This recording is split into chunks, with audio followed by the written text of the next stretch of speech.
From battlefield to bomb shelter, from home front to hospital, from volunteer rosters to victims lists, women experience war in distinctive gendered ways. These are their stories. These are their voices. Welcome to the Voices of Women at Wartime, a podcast by the Center for Women's Justice in Israel. I'm Rachel Stomel. And I'm Rivka Lubitch.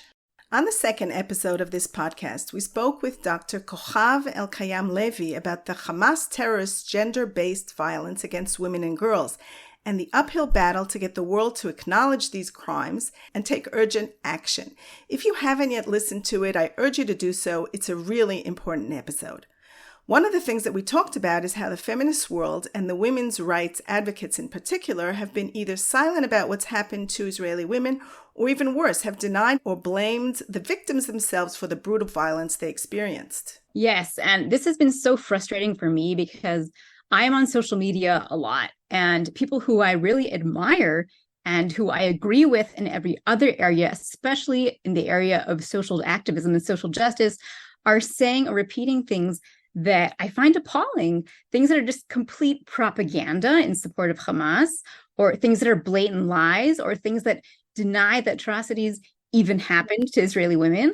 Or there are people who aren't denying the massacres, but in the same breath need to remind you of the quote unquote context, like they're trying to introduce nuance and sophistication into the murder of literal babies. And I can't wrap my head around it. It feels like we are being gaslit on an international scale. And like I said, these aren't like your usual backwards Jew-hating Nazis spouting this kind of stuff. These are human rights activists. These are people at Harvard. These are feminists and scholars and thoughtful, enlightened people who have made careers out of advocating for justice, yet they have this glaring blind spot when it comes to Israelis and when it comes to Jews. So I just cannot understand it. But for our guest today, Professor Phyllis Chesler, this is nothing new. It is a great honor for us to host Professor Phyllis Chesler on CWJ's podcast. Professor Chesler is a feminist, author, and scholar. Chesler is an emerita professor of psychology and women's studies at City University of New York. She has taken up issues in her research and in her activism, such as the mistreatment of women in cases of rape and incest, the psychological importance of female role models, the class, race, sexuality, and sex biases of psychotherapists, the importance of believing women's testimony, rape, prostitution, pornography, there's a lot here, surrogacy, and antisemitism among Western intellectuals and Islamists. I have a feeling we're going to talk about that a little bit today. She has written 20 books, including Women in Madness, Woman's Inhumanity to Woman, An American Bride in Kabul, and The New Antisemitism. Phyllis is also one of the original founders of Women at the Wall, which has been fighting a decades-long battle for women's right to pray according to their own customs at the Western Wall. The Center for Women's Justice, by the way, is actually part of that ongoing legal battle in Israel's Supreme Court. Phyllis is truly a Jewish feminist icon, and we're grateful to have you with us today. Hi. Erev Tov, Nashim, Shelley. It's really my pleasure and my honor to be with you today. People, they ask me now, do you have relatives in Israel? And I pause and say, I'm related to the entire country. They're all my relatives. So you ask, why have human rights activists and feminists not cried out about the rape, the torture, the kidnapping, and murder of women and babies and men in Israel? Mainly because they're Israelis. And because they're Jews, although not all are Jews. This way of thinking began a long time ago, and it's not solely due to Arab oil wealth funding of American and European universities. But first, talking about context, let me share just a little bit with you about my experience of anti-Semitism among feminists in America. As a pioneer, as a leader. In childhood, I joined Hashomer HaTzayir and then Ein Harod, but I didn't make Aliyah. And I visited Israel for the first time after I became very well known to Nashim V'Shigaon, Women in Madness, after I experienced raw, filthy, good old-fashioned anti-Semitism on the lesbian feminist left in America. I said, So in the very early 1970s, I tried to interest leading American Jewish feminists in a CR group about anti-Semitism and feminism. There were few takers. Among the non-takers were Andrea Dworkin, who I brought to Israel, and Letty Cotton Pogrebin, who later went on with some interest in the subject, but who has been silent for the last 5 weeks. Wow. In 1975, I hosted a fundraiser for Marsha Friedman, for Miflaget Hanashim. We stood together in Haifa and said, this is where the shelter for battered women will arise. And so it did. But then in 1980, I was in Copenhagen. I was working for the United Nations. I went to the NG. It was a psychological pogrom. And I learned it was organized, by the way, by Iran, by Russia, and by the Arab League, and signed onto by European feminists. I invited Shula Aloni to debate Leila Khaled. And Khaled said, I debate her through the barrel of a gun. So there was no debate. Now, I then came back. No, I went to Israel. I flew to Israel immediately. And Rachel Chalfi interviewed me about anti-Semitism on the front page of Yediot Acharonot. And few Israelis took it seriously. I mean, she did, I did. I said, the bloody beast is back. And Israelis, military people, smart people, said, no. It's one nation against another. It's not the old anti-Semitism. I then came back to America and tried to interest some, not all, major Jewish American organizations in teaching their staff the language of liberation and oppression to their teams. Because I said, they will come after us in this language, Orwell's. Absolutely no one was interested. For years, I thought, I'm just a girl. I'm a short girl. And then many years later, my pal Richard Landis said he also tried in the 1990s. He's a tall guy with a kippah who lives in Yerushalayim. They didn't let him embark on what we call the cognitive war against the Jews. So there's resistance everywhere to understanding this. But I thought the feminists are my people. And I convened a panel at National Women's Studies in 1981 at Storrs, Connecticut, on anti-Semitism and feminism. I lost some colleagues. That was the beginning of losing colleagues. I stood up for Israel in Copenhagen. It's a complicated story. Lost major colleagues. In the year 2000, the Intifada of 2000, as you may recall, I self-published a little piece calling for Rahmanas for both Israelis and Arabs. And I got attacked by a feminist lesbian colleague in Israel. Why you stab us in the back, she said. I could not reason with her because she was part of a group, a beloved group, Meshiga'ot, because they were so used to criticizing Israel that they couldn't see beyond that.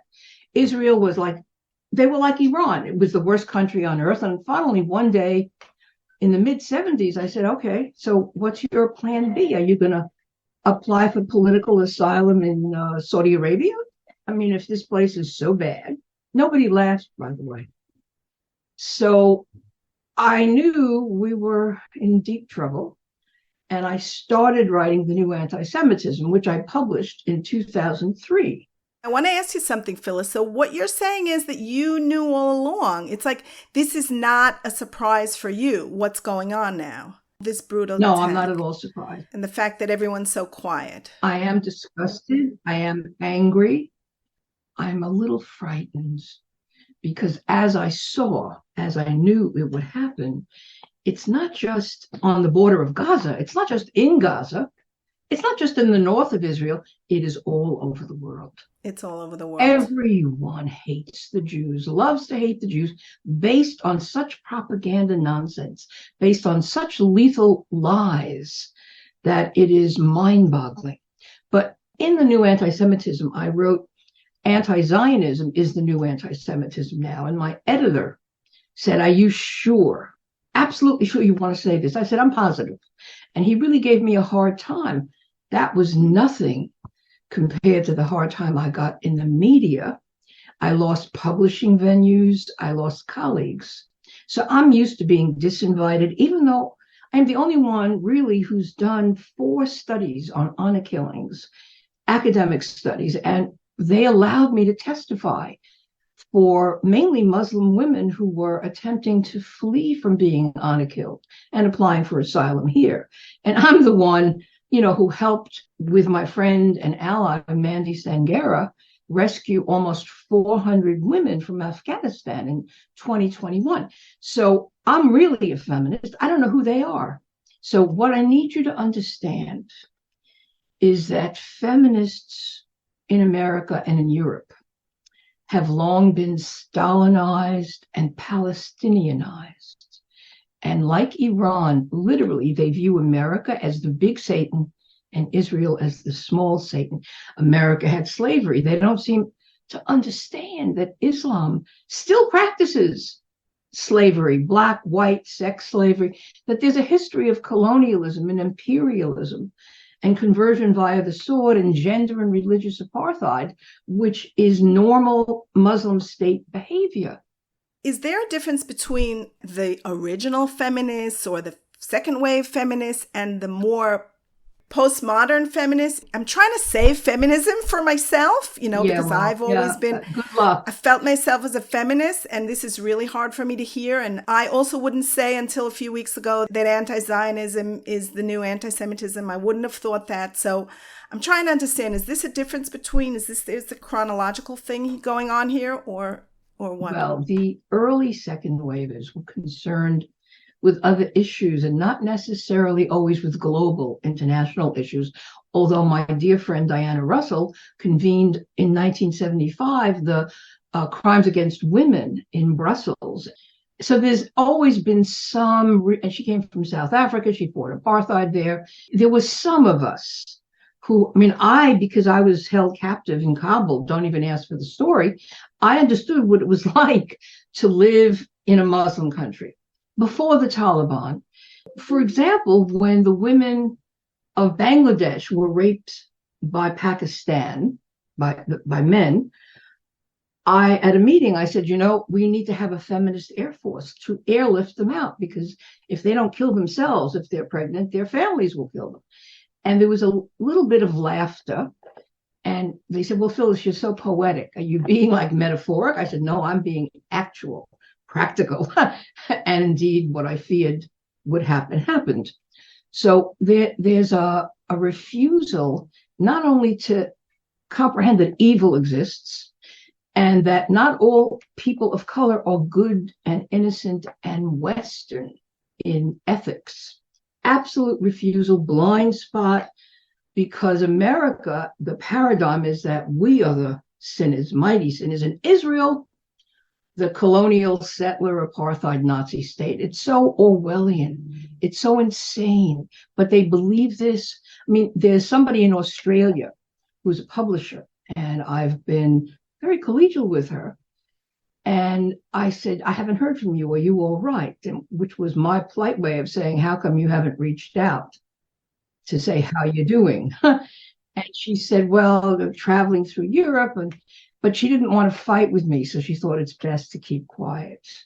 So the Palestinianization and Stalinization took place over time, so that feminists, our people, became more obsessed with the occupation of a non-existent country called Palestine than they were with the occupation of women's bodies in Gaza or on the British West Bank, who were women of color, Muslim women, who, as we all know, have been increasingly forced to head or face veil, to marry as children, to marry into polygamous families, and to risk being unkilled. Does this have to do with the fact that there are more Islamic women becoming feminists and that there are just more Muslims in the world? This just happened because of straightforward hate to Jews? No. These were white girls for a long time, who then, of course, began talking only about women of color and forgetting about white girls and demeaning white girls and, Israelis falsely they believe are all white, when nearly half the country, as you know better than I do, are Mizrahi and Sephardic. I mean, of Arab Jews. They don't want, this doesn't register. Now, this has taken decades, and I don't think that it's Arab oil money. I think rather the way of thinking began, and we as feminists, really innocent and bold and brave. I was a keynote speaker at the very first ever in the world conference on rape. It was wonderful, 1971. Rape wasn't wonderful. The fact that I was wondering about that. Conference on rape, it was wonderful. No, it was because we stood up collectively. Right. But remember the feminist thinking.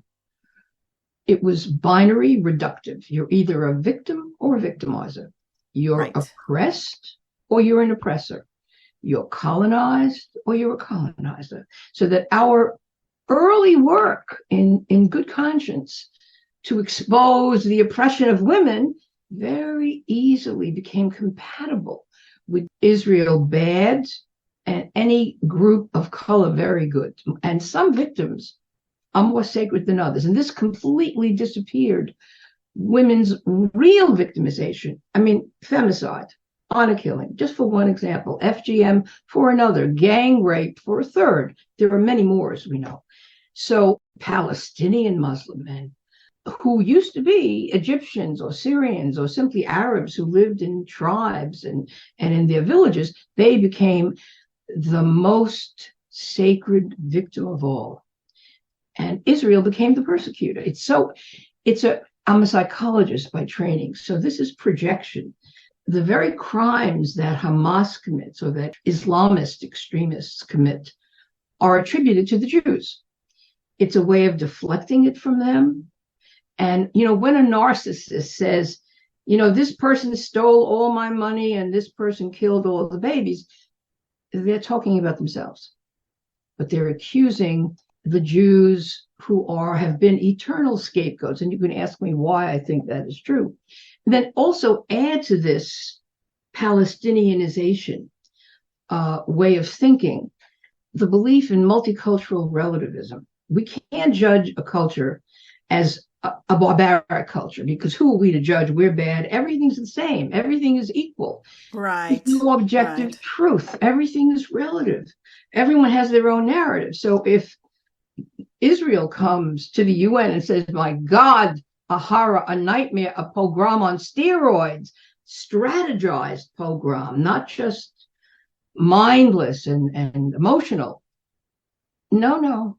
Think about all of the feminists who claim to care about the rape of women, the sexual harassment of women, the rape of women in war zones. I was supposed to testify before Judge Richard Goldstone, remember him, in the matter of the rape women of Bosnia. It never happened.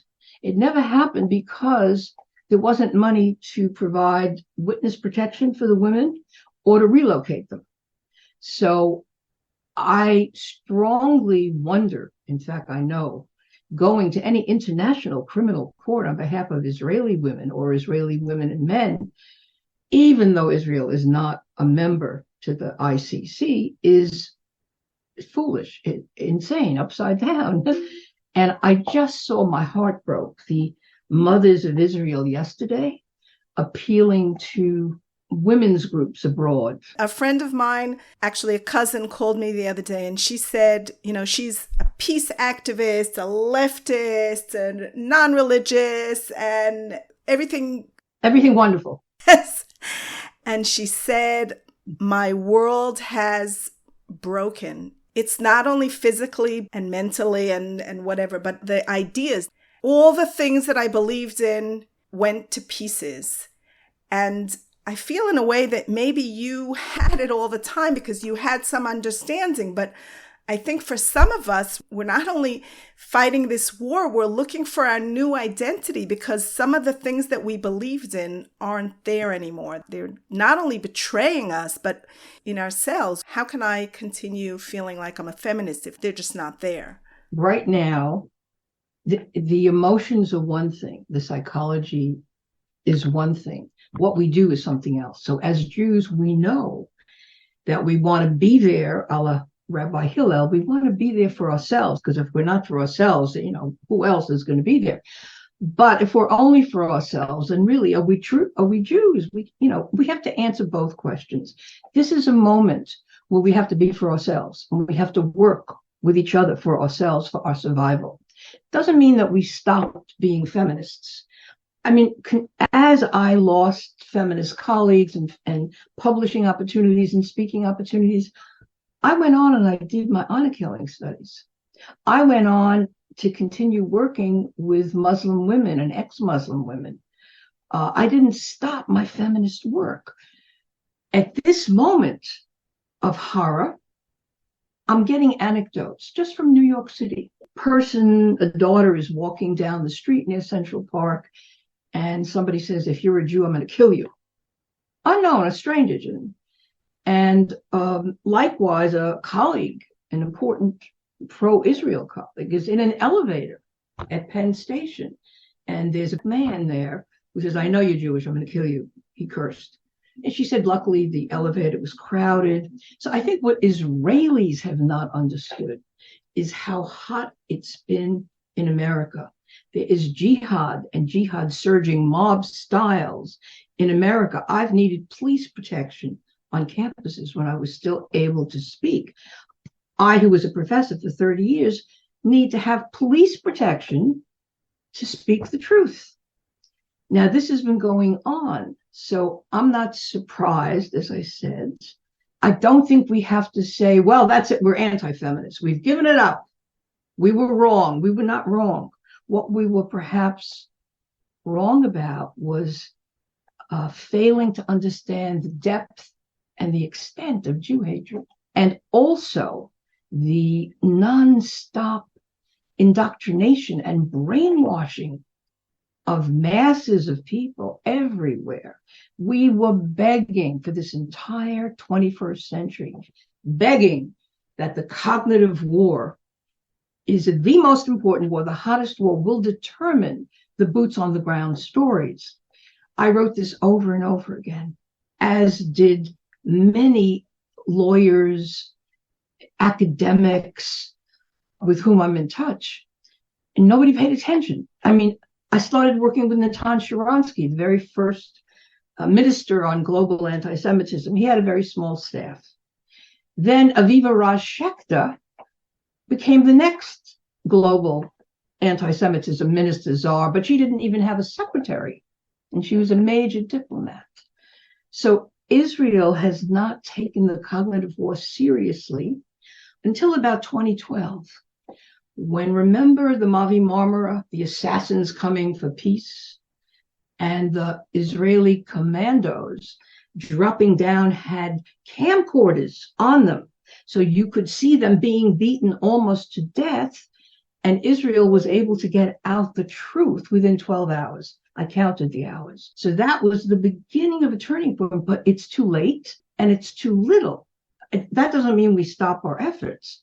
It means we have to redouble them. One of the things that I'm seeing now, which we also spoke about with Kochav, was that it's not a lack of evidence that is the problem. We've presented all these testimonies to the UN. We saw that Hamas broadcast themselves what they were doing to the world.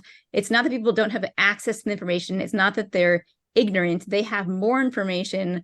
We're just oversaturated with information, more than we've ever had. And yet people are choosing to either weaponize that against us, or to misread it, or to deny it, or to say, oh, it was AI, it's not real. So you said that was a turning point in 2012 when people saw with their eyes, but now people are seeing with their own eyes, and it's still not helping. So how do you see a way out for us? You have a great understanding from all these years of how bad it has been and how this is actually nothing new, which is good in the sense that you understand it, but it's very disheartening in the sense that it feels like, so can nothing change? Like, how do we get out of this?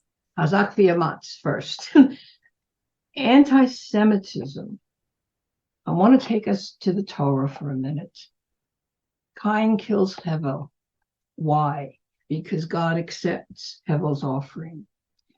And there's such a deep, Hevel wasn't chosen, he wasn't blessed, but he was looked upon with great favor by God. And Cain, heartbroken, had to kill him. It's almost the same tone that we later see with Esau. Is there no blessing for me, Father? Is there nothing for me? So that's one level of the length of Jew hatred. But then in Christianity, who are now our best allies, pay close attention, their redemption and the redemption of the world as Christians have seen it is based on the murder of a Jewish rabbi. Okay, so there is some deep psychological mix-up in when Jews are dead, it will redeem the world, it will solve the world's problems. Now that's a legacy of Christianity of old. I don't know if it's operative now, I'd rather think not, but it has been, right? And then the fact that Jews were stateless and vulnerable and didn't have the IDF was the reason that we could be picked off and slaughtered. Now we have our state back, and that becomes the reason that Jews everywhere can be slaughtered. So these are very, very deep, deep interpretations. We have to remember, though, we never stop fighting. We have to think outside the box. I wrote an article, it should have appeared today, but hasn't. I'm frustrated because I have an idea about what Israel should do in terms of all the proof that we have of monstrous atrocities, proof proudly live streamed and videoed. I mean, it's, as I said, a pogrom on steroids. And I think there is something that can be done, but only when Israel is victorious. Nothing can happen before then. Well, that'll take a couple of more months, I think. A couple more months. Well, it could take more than that, but yes. Israel must be victorious. Also, let me say, America, shame on America for not standing up to Iran long ago. Israel is basically fighting America's war. Israel is being forced to sacrifice our young for the sake of the West. It's unbelievable. It's not surprising to me, but it's unbelievable nevertheless, because Iran is funding Hamas and Hezbollah. We know this. Everybody knows this. And yet the White House policy continues to be former President Obama's policy, which is essentially support Iran, fund Iran, kill the Jews. That's another whole piece of what we're seeing. I don't think the UN, which is a collection of tyrannies, the democracy should withdraw from the United Nations. I've been saying that for a long time. The UN has never stopped a genocide. It has only legalized Jew hatred. For Israel to go to the UN is foolish. However, I don't feel that the UN can be redeemed. I mean, the UN theoretically was founded for this exact purpose, no? I don't think so. Genocides and world wars. I hope I'm wrong, but I don't think so. Do you know that they have the most resolutions they've ever passed are against Israel and wrongly, and all of the tyrannies that commit genocides daily, no resolution against them. The UN cannot be redeemed. So where will this salvation come from? There's no simple salvation, but what I did think was, remember how Eichmann was tried in Jerusalem? I think Hamas needs to be put on trial in Jerusalem after Israel is victorious militarily, and all of the witnesses and all of the live stream, all of the footage needs to be shown, because Jews will not feel safe in this world until at least this level of international justice is accomplished. What do you think? I think it was suggested that there be trials for anybody who was in that attack, and they should be done away with, like Eichmann. I think, yeah. Yes. I think when we get there, we'll decide. When we get there, yeah, I think we should have the victory first, and then we'll talk about what to do. Yes. Well, but that's something that it'll come up. Have safety without some public acknowledgement of what happened. That's the Eichmann trial. That was my model for this idea, because some very good women came to me and said that we should be approaching the International Criminal Court. And I thought, that's crazy. Israel's not even a member. No.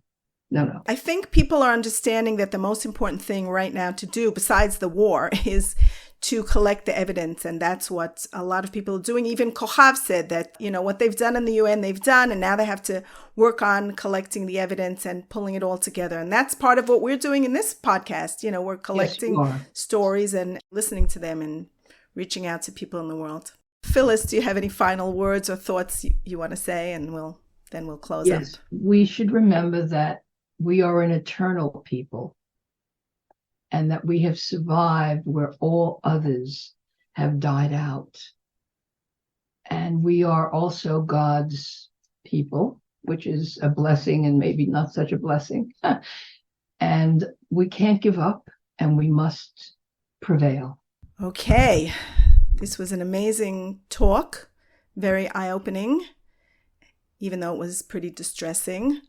I'm going to say something personal. I read about you that you had feminist seders. You coordinated them in the 1970s and 80s in Manhattan based on the writings of Esti Brunner and Naomi Nimrod. Well, I brought those feminist seders to Israel. I was the first one to do a feminist seder in Israel after the one that Naomi Nimrod did and Esti Brunner and Marsha Friedman. So I did one somewhere around 1995. And we actually did it in Isha L'Isha, which was where the first one was done, without knowing that they were the first ones who did it.